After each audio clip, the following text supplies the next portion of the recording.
In September 2005, Michelle Vanek went hiking on Mount of the Holy Cross in Colorado. She was 35 years old, a mother of four, and an experienced hiker. This was not unfamiliar terrain, and this was not a reckless decision.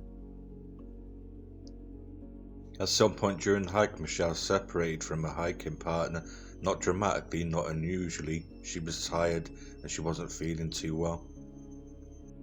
That decision would become the last confirmed moment anyone saw Michelle Vanek alive. When her friend returned, Michelle was gone. There was no signs of struggle and no calls for help, which was highly unusual. There was no clear indication of where she went. Search and rescue teams responded quickly. Hundreds of volunteers, dogs, helicopters combed the area. They searched trails, they searched steep slopes, they searched areas where someone would logically go if lost or injured, but nothing was found. Days turned into weeks, weeks turned into years, and Michelle Vanek became a missing person in one of the most thoroughly searched wilderness areas in Colorado. And for nearly 2 decades, the mountain kept its silence. After nearly 19 years, the search for this woman, Michelle Vanek, may be over. The 35-year-old mother of four went missing in September of 2005 while hiking up Mount of the Holy Cross, Eagle County's tallest peak and only 14er. Now, thanks to a female-led search by Vail Mountain Rescue Group, new clues are being uncovered that may finally close the case. Your reporter Alan Jade joins us now in studio tonight. Now, and how did they come across these items? Well, you know, this is a story, Karen and Michael, about thinking differently. That's what an all-women team of Vail Mountain Rescue volunteers did to apparently find signs of Michelle Vanek on Mount of the Holy Cross that others could not.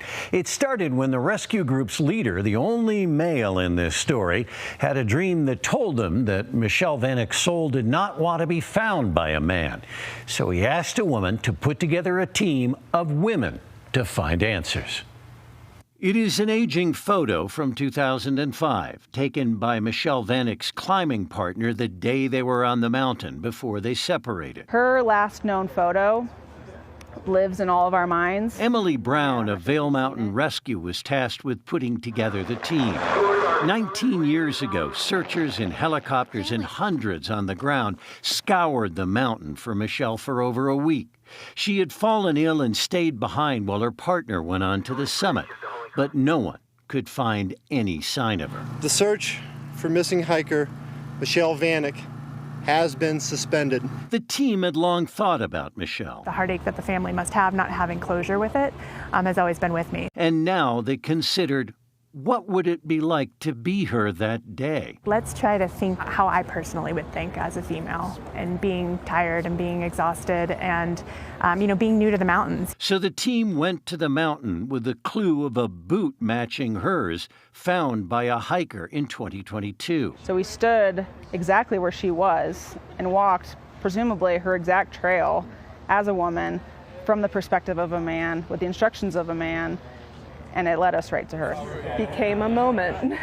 Erica German was one of two who made the discovery, spotting first a little red from a red shirt Michelle wore. Looking at her photograph and then seeing it in real life, it's pretty unbelievable. Like, both of us started shaking and we were just like, okay, we gotta sit down for a moment. They found other things, and that photo came back in which she wore a blue hat. The reason that the blue hat was in the bag, it was like the last thing we were really missing, and there it was inside the backpack. All there for all these years. It was closure, yeah. This documentary is not about speculation. It does not challenge official conclusions. It examines what we know and the space between those facts. Because somewhere between the last confirmed sighting and the final outcome, something happened, and no record of that moment exists. This is the story of Michelle Vanek and what remains unanswered. Her friend continued to head towards the summit, planning to return. There was no argument, no concern, and no reason to believe anything was wrong. Years later, searchers returned to the area. This time something was different. Personal items were found, Michelle's boot was found. Eventually human remains were located. Forensic analysis confirmed they belonged to Michelle Vanek. Investigators determined her injuries were consistent with a fall in steep, rugged terrain. The cause of death explains how Michelle died, it does not explain what led to it. No one knows why she left the trail, and no one knows what she experienced in those moments. Search and rescue professionals acknowledge something important: even experienced hikers can make fatal decisions under sudden stress. Fear, disorientation and fatigue. These leave no physical trace. Panic does not show up in forensic reports. In terrain like this, one step can change everything. Mount of the Holy Cross sits within the Holy Cross Wilderness in Colorado. It's remote, it has a high elevation, and the terrain is unforgiving. The trail system moves through forested areas before opening up into rocky alpine terrain.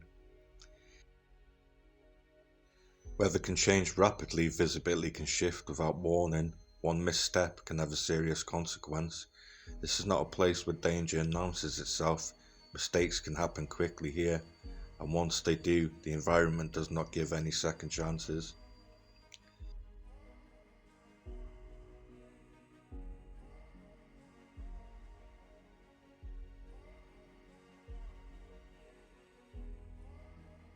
Colorado's wilderness has long been associated with stories, folklore and unexplained encounters. These narratives do not explain Michelle Vanek's death, but they reflect something real. And something real is the missing 411 phenomena.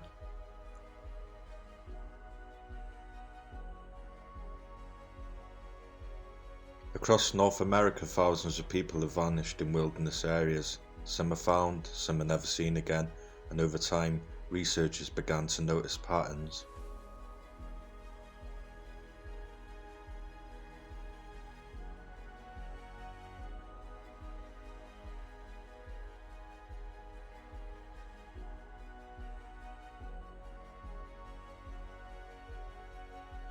Often during brief moments of separation and often without witnesses, this collection of cases would come to be known as the missing 411 phenomenon. It's not a theory.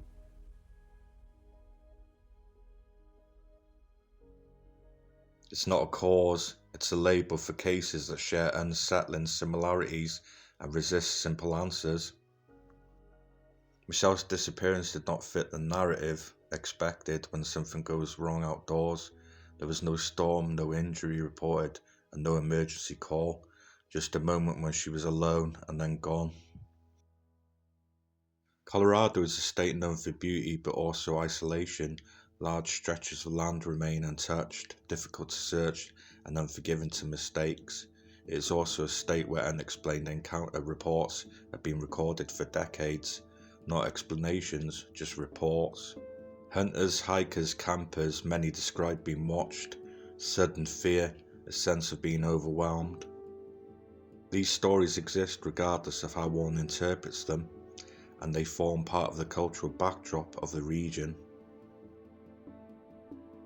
Michelle's case shares several elements commonly cited in the missing 411 criteria: remote wilderness location, brief separation from companion, no witnesses, no immediate evidence. Silence after disappearance. These similarities do not explain what happened, but they raise questions. Why do some disappearances leave no trace at all? Why do experienced individuals sometimes end up in terrain that makes no sense? Why are final movements so often unwitnessed? These questions are not accusations, they are observations. In regions like Colorado, folklore has grown around unexplained wilderness encounters. Bigfoot or Sasquatch as part of the folklore. Reports often describe a sudden intense fear and an overwhelming urge to flee the area. Often there's no physical confrontation, no pursuit, just fear and movement. Search and rescue experts acknowledge something important here. Sudden fear can override experience. Even trained hikers can abandon logic in seconds. They may run uphill, leave trails, enter dangerous terrain. Fear leaves no evidence behind, whether that fear comes from wildlife, disorientation, or perception itself. It disappears the moment the person does. This documentary does not claim Bigfoot caused Michelle Vanek's death. It acknowledges that fear-driven movement is real and documented. Years later, searchers returned, personal items were found. Eventually, Michelle Vanek's remains were located. Forensic analysis determined injuries consistent with a fall. There was no evidence of foul play. The official conclusion was clear and deserves respect. No one knows why she left the trail, and no one knows what she perceived in those final moments. And that is where the discomfort lives, not in monsters, not in conspiracies, but the reality that humans are fragile and wilderness is vast. Michelle was 35 years old. She was a mother of 4, a wife, a working professional. She was described by those who knew her as capable, thoughtful and independent. She enjoyed the outdoors. She was not reckless. She was not unprepared. This matters because many wilderness tragedies are explained away by inexperience. Michelle did not fit that narrative. She was not attempting something extreme. She was not ignoring warnings. She was not alone at the start of the hike, and yet she vanished. When researchers examine wilderness disappearances, individual cases often stand alone. Different locations, different circumstances, different outcomes. One case frequently cited within the missing 411 phenomenon is the disappearance of Thomas Messick. Thomas Messick vanished in November 2015 while hunting in the Adirondack Mountains of New York. He was 82 years old, a veteran and outdoorsman, and he wasn't alone. Messick was part of a hunting group. At one point he stepped only a short distance away from the others, not miles, not hours, just moments. When the group looked back, Thomas was gone. What followed was a massive search, hundreds of people, search dogs, helicopters and ground teams. The terrain was searched thoroughly and nothing was found, no remains. Michelle's case differs in outcome. Her remains were eventually found, the cause of death was determined, and yet when viewed through a missing 411 lens, the initial structure of both cases shares unsettling similarities. In both cases, the individuals were experienced outdoors. They were not reckless. They were not alone at the start. In both cases, disappearance occurred during a brief moment of separation. No witnesses, no clear indication of distress, no confirmed direction of travel, just silence. This pattern, often a brief separation followed by a sudden absence, appears repeatedly in missing 411 research, not as an explanation but as an observation. Why do so many disappearances begin during moments that seem insignificant at the time? Why does the wilderness sometimes swallow those moments completely? There is another similarity. In both cases, search efforts were extensive, and in both cases the results were minimal.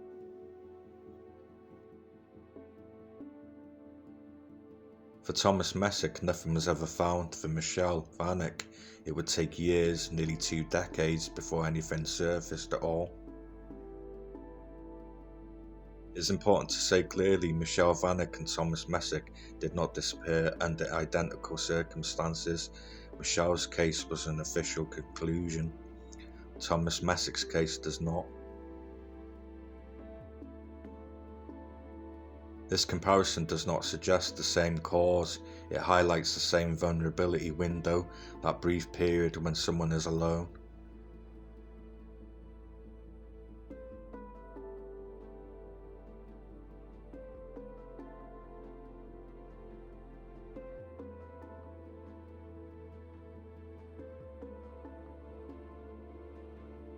This comparison does not suggest the same cause, it highlights the same vulnerability window, that brief period when someone is alone.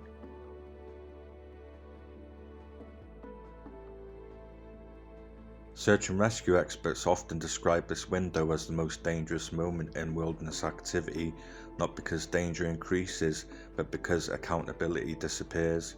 No one can correct a decision, no one can intervene, and no one can witness what goes wrong.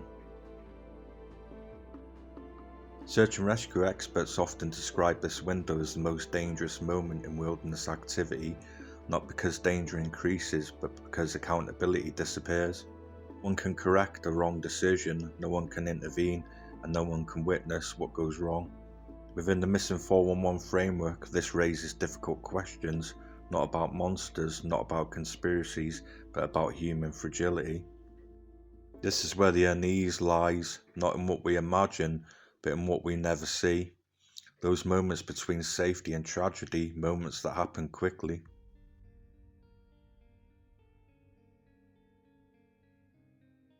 Any discussion of unexplained wilderness disappearances eventually brings up one subject, Bigfoot, also known as Sasquatch, not as a conclusion, but as a cultural constant. For decades, reports of large unidentified creatures have emerged from remote wilderness areas across North America.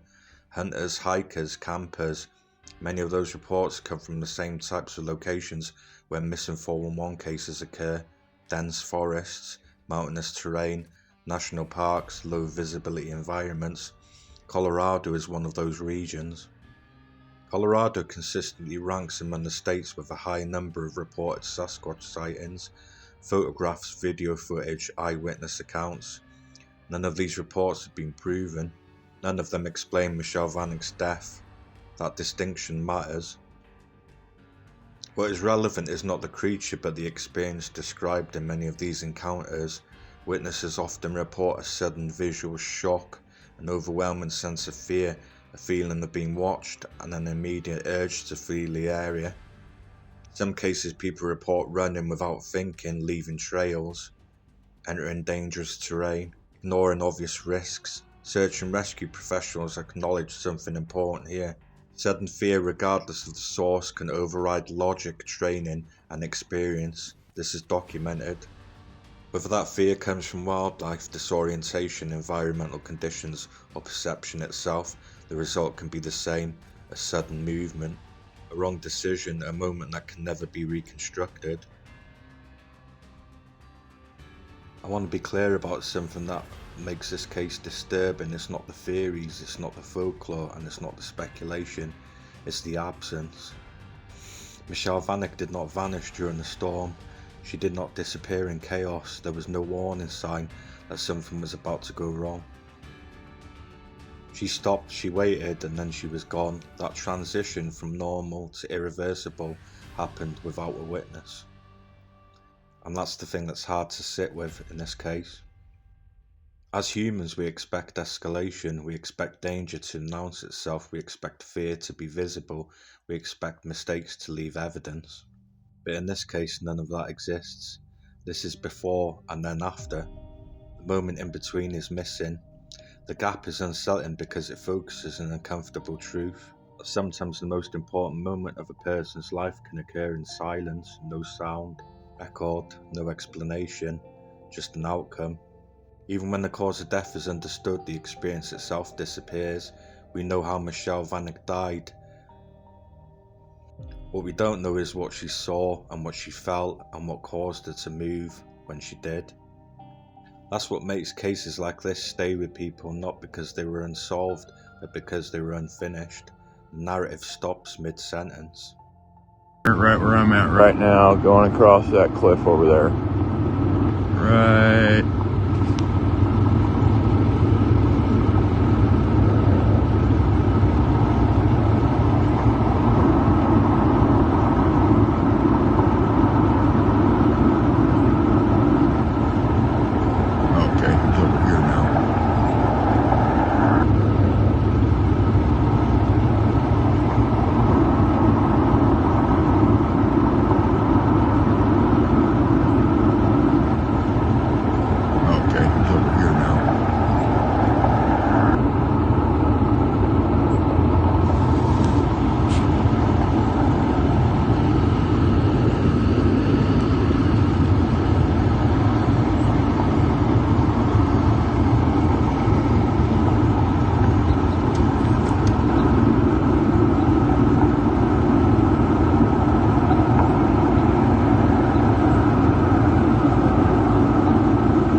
Instead of taking trails, you just side hilled all through this shit. It was on top of this cliff.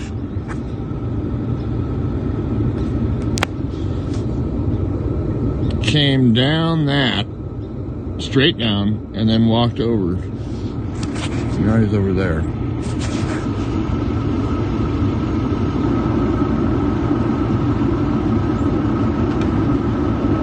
About ready to disappear over the side. As Michelle Vanek's case moved toward an official conclusion, the questions did not disappear. They shifted from how she died to what surrounded her final moments. Because while the cause of death was determined, the experience itself remains unrecorded, and that silence exists within a much larger backdrop.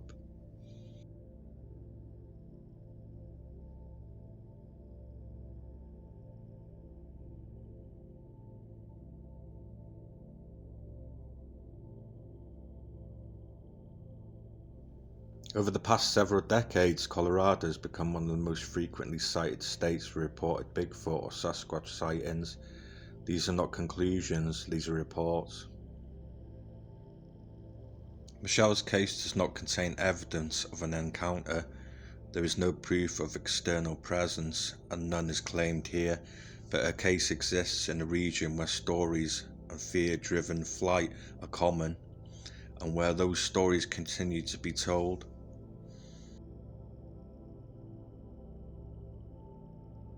Over the years, people have tried to understand cases like this through many lenses: psychology, environment, human error, sometimes folklore. In Colorado, stories of unexplained encounters, including Bigfoot sightings, continue to surface, not as proof, not as answers, but as expressions of how overwhelming these environments can feel. Whether these experiences are rooted in wildlife encounters, misinterpretation, stress, or something else entirely, the response is real, the fear is real, and fear changes behaviour. Search and rescue professionals know this. They've seen it repeatedly throughout many cases. Michelle's case does not prove this theory, it does not confirm folklore, and it does not require something extraordinary to be tragic.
Some elusive creature. Alright, just squat it down. Yeah, let me see your camera, I'll do it.